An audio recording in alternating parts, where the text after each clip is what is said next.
어느 작은 외딴 마을에 새로운 술집이 문을 열었습니다. 조용했던 마을에 술꾼들이 모여들어 술을 마시고 큰 소리로 이야기하고 소리 지르는 바람에 근처에서 주일 저녁 예배를 드리고 있는 교인들에게 큰 방해가 되었습니다. 이런 이유로 그 교회 성도들은 그 술집 때문에 예배가 방해받지 않도록 하나님께서 뭔가 조치를 취해 주시기를 기도했습니다. 어느 수요일 저녁 폭우가 쏟아지는 날 밤에 성도들이 교회에 모여 기도하는 동안 술집이 번개에 맞아 불이 붙어서 전소되었습니다. 그래서 술집 주인이 교회 성도들이 모여서 자기가 경영하는 술집에 대해 어떤 기도를 했다는 이야기를 알고는 교회를 상대로 소송을 걸었습니다. 교인들의 기도로 술집이 번개에 맞아 자신의 재산을 잃어버렸기 때문에 교회가 보상을 해야 된다는 것이었습니다. 그래서 교회 역시 술집에 대한 피해는 천재지변으로 인한 것이지 자신들의 기도 때문일 리가 없다고 변호사를 고용해서 맞소송을 걸었습니다. 신중한 검토 끝에 판사는 매우 도전적인 결론에 도달했습니다. 술집의 주인은 기도의 확실한 능력을 믿었지만 소위 하나님을 믿는다는 성도들은 자신들의 기도의 힘을 믿지 않았다는 것입니다. 우스운 이야기로 들지 모르지만 실제로 그리스도인들이 종종 기도에 대한 하나님의 응답에 대한 확신이 없이 기도하는 것도 사실입니다. 그러나 기도는 하나님을 믿는 성도들에게 가장 중요한 그리고 반드시 실천해야 하는 믿음 생활입니다. 우리는 성경 말씀을 통해서 우리가 기도해야 하는 여러 가지 이유를 볼 수 있습니다. 무엇보다 기도는 신자들의 영적인 호흡이기 때문에 영적으로 살아있기 위해서는 반드시 계속적으로 기도해야 합니다. 의학적으로 보통의 사람은 4분 동안 숨을 쉬지 못하면 생명을 잃게 된다고 합니다. 이와 마찬가지로 신자들의 영적인 호흡인 기도를 하지 않으면 우리의 영의 생명력을 잃게 되고 따라서 육체는 살아있어도 우리의 영은 죽게 된다는 것입니다. 데살로니가전서 5장 16절 18절에 항상 기뻐하라 쉬지 말고 기도하라 범사에 감사하라 이것이 그리스도 예수 안에서 너희를 향하신 하나님의 뜻이니라. 우리에게 기도하기를 쉬지 말라고 이 성경은 우리에게 가르쳐주고 있습니다. 욥기 33장 4절에는 하나님의 영이 나를 지으셨고 전능자의 호흡이 나를 살리시느니라. 하나님이 주시는 호흡, 즉 하나님의 영이 우리를 살리신다고 말씀하고 있습니다. 우리는 숨을 쉬지 않고 육체적으로 살 수 없는 것처럼 영적인 호흡인 기도 없이는 우리의 영적인 생명력 유지할 수 없습니다. 그래서 우리는 하나님께 기도하고 날마다 숨을 쉬는 것처럼 그렇게 살아야 합니다. 그런데 어떤 분들은 어떻게 사람이 쉬지 않고 기도할 수 있는 것인지 그것은 불가능한 일이라고 생각할 수 있습니다. 그러나 우리는 마가복음 1장 35절에 새벽 아직도 밝기 전에 예수께서 일어나 나가 한적한 곳으로 가서 거기서 기도하시더니 라는 말씀에서 예수님께서 이른 새벽에 늘 습관처럼 기도하셨다는 것을 알 수 있습니다. 또 예수님은 제자들과 초회 만찬을 마치시고 누가복음 22장 39절 40절에 예수께서 나가사 습관을 따라 감람산에 가심에 제자들도 따라갔더니 그곳에 이르러 그들에게 이르시되 유혹에 빠지지 않게 기도하라 하시고 그들을 떠나 돌 던질 만큼 가서 무릎을 꿇고 기도하여 이르시되 아버지여 만일 아버지의 뜻이거든 이 잔을 내게서 옮기시옵소서. 그러나 내 원대로 마옵시고 아버지의 원대로 되기를 원하나이다. 이렇게 주님은 밤에 습관처럼 늘 기도하셨음을 알 수 있습니다. 마태복음 14장 23절에 22절 23절에 예수께서 즉시 제자들을 재촉하사 자기가 무리를 보내는 동안에 배를 타고 앞서 건너편으로 가게 하시고 무리를 보내신 후에 기도하러 따로 산에 올라가시니라. 이 말씀에서 주님께서는 틈틈이 낮에도 따로 혼자 있는 시간을 만드셔서 기도하셨음을 알 수 있습니다. 결국 주님은 이른 새벽부터 밤까지 기도하시며 살으셨습니다. 그렇기 때문에 주님을 믿고 따르는 우리도 항상 기도해야 하고 또 늘 기도할 수 있다는 것을 알 수 있습니다. 세계 제1차 세계대전 중에 다리를 다친 한 젊은이가 있었습니다. 그는 수도사가 되고 싶었지만 교육을 제대로 받지 못했기 때문에 수도사로서 수도원에 들어갈 자격이 없었습니다. 그러나 수도사가 되고 싶어 했던 소망을 버리지 못한 그는 수도원에다 간청해서 요리사로서 수도원에 들어가게 되었습니다. 그는 수도사가 아니고 요리사로서 그곳에 들어갔지만 그렇게라도 수도원에 들어가게 된 것을 하나님께 감사했습니다. 그는 수도사들이 열심히 공부하고 수련하는 동안에 그들을 위해서 부엌에서 열심히 정성껏 음식을 만들었습니다. 자신이 맡은 일에 늘 기도하며 성실하게 최선을 다하던 그는 시간이 지남에 따라 그 수도원의 원장이 되었습니다. 수도사가 될 자격도 없었던 그가 어떻게 수도원 원장이 되었겠습니까? 그는 하나님을 대적하는 자기의 모든 주장과 뜻을 내려놓고 높아진 자기의 교만한 마음과 생각을 버리고 주님께 복종하려고 쉬지 않고 기도하는 삶을 살았습니다. 그는 시장 보러 갈 때에는 주님, 좋은 식품을 값싸게 구입하게 해주셔서 수도사들이 건강하게 잘 먹을 수 있도록 해주십시오. 그렇게 기도했고, 설거지를 할 때는 주님, 제가 그릇을 씻어 깨끗하게 하는 것처럼 예수 그리스도의 보혈로 제 마음과 몸을 깨끗하게 씻어 주옵소서. 음식하느라고 불을 지피면서 주님이시여 이처럼 성령의 불이 제 마음속에도 타게 해주십시오라고 기도했습니다. 그렇게 무슨 일을 해도 기도하는 삶을 산던 그는 훗날 대주교가 되었습니다. 이처럼 우리도 무엇을 하든지 어디에 있든지 주님께 기도하며 사는 삶을 살 수 있는 것을 볼 수 있습니다. 우리가 잘 아는 나니아 연대기를 쓴 유명한 기독교 작가인 C.S. 루이스는 자신의 저서 스크루테이프의 편지에서 이런 이야기를 했습니다. 나이 많은 악한 마귀인 스크루테이프는 그의 조카, 즉 작은 마귀인 웜우드에게 다음과 같이 그리스도인들을 방해하는 조언을 합니다. 어머니를 못마땅하게 여기는 아들로 하여금 고도의 영적인 기도만 하게 하면 돼. 어머니의 류마티즘에 대해서는 낫게 해달라고 기도하지 않으면서 어머니의 영적인 상태만 걱정하게 하는 기도를 하게 하면 되는 거야. 엄마는 그렇게 살다가는 지옥에 갈 거예요. 라고 자기 중심적인 기도로 노심초사하면서 기도하게 하면 그들이 하나님으로부터 멀어진다고 가르쳐 주었습니다. 우리는 이런 스크루테이프의 작전에 속고 있습니다. 이상하게도 우리는 하나님께 기도할 때 일상생활에서 류마티스의 고통을 제거해 달라거나 잃어버린 컨택트 렌즈를 찾게 해달라고는 기도를 하나님께 하지 않습니다. 그러나 흔히 세계 평화나 영혼의 구원이나 우리들 시대의 개혁 등을 위한 기도는 중요하게 생각하고 늘 기도합니다. 그러나 만일 이러한 일상생활에 필요한 기도에 하나님의 권능이 부족하시다면 크고 대단한 기도를 다루는 주님의 권능도 역시 부족할 것입니다. 이 글을 통해서 우리는 일상생활에서 일어나는 작고 별거 아닌 일에도 우리가 기도해야 된다는 것을 알 수 있습니다. 제가 얼마 전에 리자인에 갔었을 때 두 분의 목사님을 만나기로 했었습니다.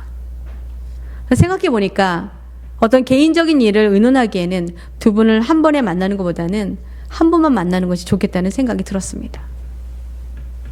전날 밤에 하나님께 만약 제 마음에 주신 대로 한 분만을 만나는 것이 주님의 뜻이면 다른 한 분에게는 다른 일이 생겨서 그분의 사정으로 인해서 안 오시면 좋겠습니다. 그렇게 기도하고 잤는데 다음날 아침에 일어나니까 문자가 와 있었습니다. 자신이 참석해야 하는 가장 중요한 일이 생겨서 너무 미안하지만 만나러 오지 못하신다는 메시지였습니다. 기도했지만 그 메시지를 보고 저는 깜짝 놀랐습니다. 저는 그래서 한 목사님 부부를 만나 유익한 말씀을 듣고 그 만남이 하나님께서 인도해 주셨다는 것을 알 수 있었습니다. 우리가 기도할 때 너무나 막연하게 기도하는 것보다 구체적으로 항상 주님의 인도하심을 구하며 기도해야 합니다. 우리는 누군가를 만날 때에도 또 잠자기 전에 침대에서 차를 운전하면서도 우리는 계속 마음으로 주님께 기도할 수 있습니다. 회의에 참석 중에도 우리는 주님, 제가 이 문제를 지금 발표를 해야 되는 것이 맞습니까? 아니면 지금은 제가 가만히 있는 것이 주님의 뜻입니까? 우리는 매 순간 주님의 뜻을 알기 위해서 기도해야 합니다. 우리가 또 기도해야 하는 또 다른 이유는 하나님께서 우리의 기도에 응답하신다고 약속하셨기 때문입니다. 마태복음 7장 7절 8절에 구하라 그리하면 너에게 주실 것이요 찾으라 그리하면 찾아낼 것이요 문을 두드리라 그리하면 너에게 열릴 것이니 구하는 이마다 받을 것이요 찾는 이는 찾아낼 것이요 두드리는 이에게는 열릴 것이니라. 우리가 기도할 때 주실 것을 하나님 이렇게 약속하셨습니다.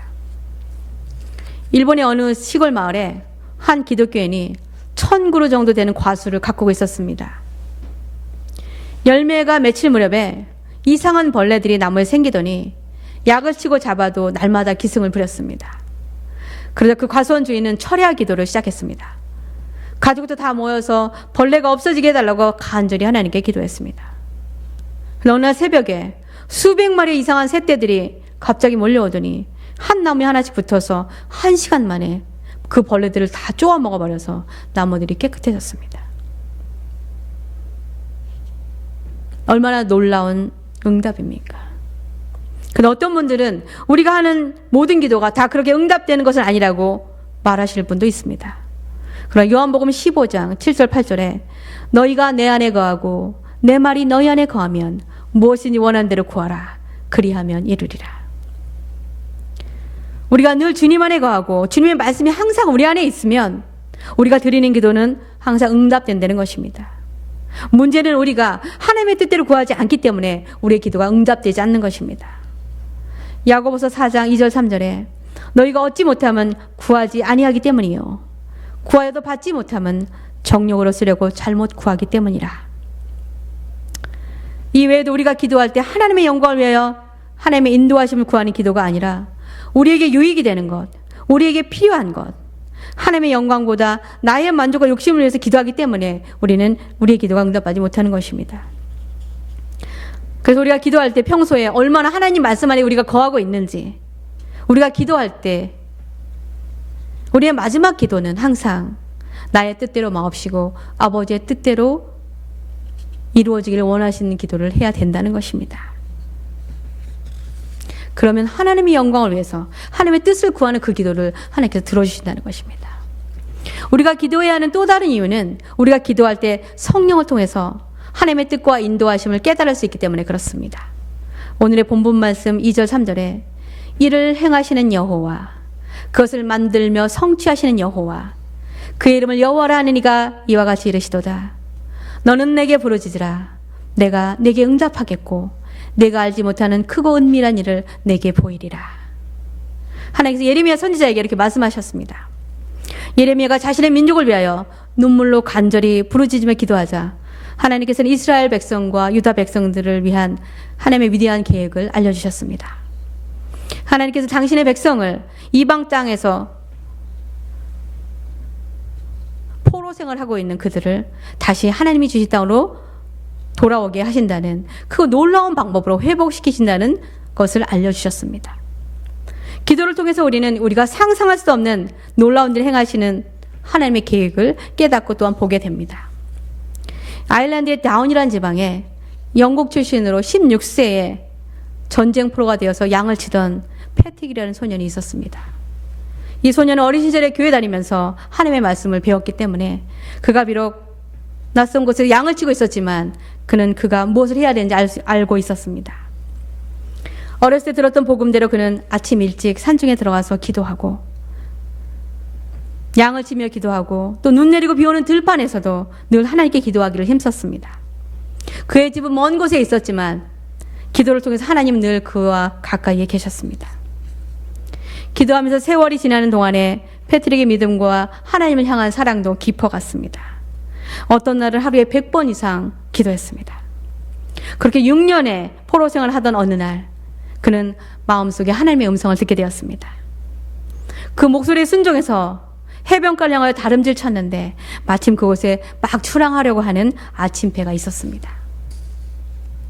그 배의 선장은 패트릭이 배에서 일한다면 승선을 허락해 주겠노라고 해서 패트릭은 그 배의 선원이 됩니다. 그렇게 선원이가 항해하다가 그 배가 불란서 어떤 지방에 우연히 내리게 되었는데 거기서 패트릭은 길을 찾아 무사히 영국에 있는 자기의 집으로 돌아갈 수 있었습니다. 근데 그가 영국에 있는 동안에 누군가 아일랜드에서 자신을 부르는 음성을 듣게 되었습니다. 자신의 마음에 들려오는 소리는 거룩한 소년이여 와서 우리와 함께 살기를 바란다. 그런 내용이었습니다. 그는 그것이 주님께서 자신을 아일랜드로 부르시는 음성으로 듣고 다시 아일랜드로 가기로 결심하고 유럽에 가서 큰 수도원에서 공부를 했습니다. 그래서 그는 아일랜드의 주교가 되어서 자신이 양과 돼지를 쳤던 같은 장소로 갔습니다. 그곳에 이제 그는 양이 아니라 그곳에 사는 사람들을 주님의 말씀으로 양육하고 예수님께 인도하려고 간 것입니다. 베드로는 죽음과 강도의 위험을 무릅쓰고 전 아일랜드를 돌면서 복음을 전파했는데, 그가 전도하는 중에 그곳에 종교의 전통을 무시했다는 이유로 왕에게 잡혀가 벌을 받게 되었습니다.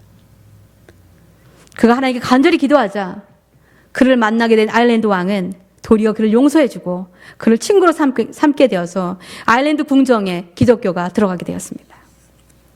그가 먹이던 양 우리는 예배당 부지로 인가받아서 큰 교회를 세우게 되었습니다.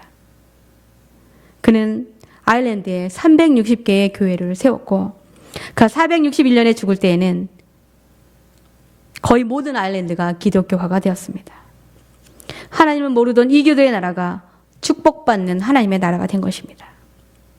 포로 생활로 불행했던 패트릭은 매일의 기도를 통해서 하나님의 음성을 듣고 그 음성에 순종하자 한 나라를 온전히 하나님의 나라로 복음화하는 그거 놀라운 하나님의 계획을 이루어 드린 것입니다. 사도 바울이 기도할 때 복음을 유럽에 전하시기를 원하시는 하나님의 뜻을 환상을 통해서 알려주셨습니다. 사도행전 16장 9절 10절에 밤에 환상이 바울에게 보이니 마게도냐 사람 하나가 서서 그에게 청하여 이르되 마게도냐로 건너와서 우리를 도우라 하거늘, 바울이 그 환상을 보았을 때 우리가 곧 마게도냐로 떠나기를 힘쓰니 이는 하나님이 저 사람들에게 복음을 전하라고 우리를 부르신 줄로 인정함이로라. 우리는 하나님께서 우리를 위해서 어떤 계획을 세우시고 계시는지 지금은 알지 못해도 우리가 기도할 때 하나님께서는 우리가 생각하지도 못한 놀라운 일들과 계획을 보여주십니다. 하나님은 항상 우리의 기도를 기다리고 계십니다. 기도는 우리 영의 호흡이기 때문에 우리는 예수님께서 하신 것처럼, 그리고 신실한 믿음의 사람들이 했던 것처럼 항상 기도해야 합니다. 우리는 우리 인생에서 큰 일이나 작은 일이나 모두 하나님께 기도해야 합니다. 하나님께서 우리가 그분과 대화하고 기도로 그분의 인도하심을 구하기를 원하십니다. 우리가 하나님의 말씀 안에 거하고 그분의 영광을 위해서 기도할 때 하나님 우리의 기도를 들어주신다고 약속해 주셨습니다. 그리고 기도할 때 하나님은 우리가 하나님을 영화롭게 할 수 있도록 우리를 인도하시고 그분의 큰 계획을 알려주십니다. 기도 응답을 받기 위해서는 우리는 우리의 욕심이나 뜻이 아니라 하나님의 뜻이 온전히 이루어지기를 또한 기도해야 합니다. 저는 저와 여러분이 우리의 매일의 일상생활에서 무엇을 하든지 어디에 있든지 하나님의 영광과 하나님의 나라를 위한 그분의 계획을 이뤄드리도록 하나님의 인도하심을 구하고 늘 기도하는 하나님의 사람들이 되기를 축복합니다. 기도하겠습니다. 하나님 아버지, 저희들의 기도를 통해 주님의 계획과 뜻을 알려주시니 감사합니다. 주님, 저희들의 날마다의 삶 속에서 주님처럼 늘 기도함으로 우리를 이 땅에 버리신 하나님의 뜻을 이루어드리며 주님이 계획하시는 크고 놀라운 일들을 깨닫고 순종하는 주의 자녀 되기를 간절히 소망하며 기도합니다. 이 모든 말씀을 살아계신 예수 그리스도의 이름으로 감사하며 기도합나이다. 아멘.